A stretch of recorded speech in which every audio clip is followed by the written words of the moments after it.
মেলায় ঘুরতে গেছিলাম। শুধু শুধু ঘুরবো তাই ভেবে নিলাম যে করে নিই একটা চ্যালেঞ্জ। কি চ্যালেঞ্জ?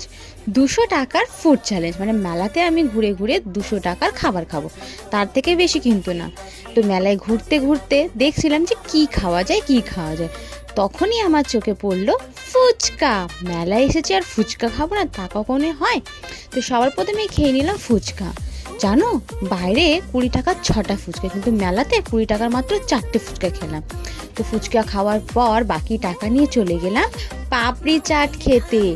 ভেবেছিলাম খুব টেস্টি, বাট খাওয়ার পর মুখটা আমার একদমই বেকার হয়ে গেল। তো বেকার মুখকে ঠিক করার জন্য চলে গেলাম ডাল বড়া খেতে। এটা কিন্তু খেতে খুব টেস্টি ছিল। তারপর মেলায় ঘুরে লাস্ট অবধি আমি খেয়েছিলাম হচ্ছে ফিশ ফ্রাই। এই ফিশ ফ্রাইটা খেয়েই আমি আমার 200 টাকা চ্যালেঞ্জ কমপ্লিট করলাম। তো তোমরা বলো, এই ক্রিসমাসে কে কোন মেলায় ঘুরতে গেছো? অবশ্যই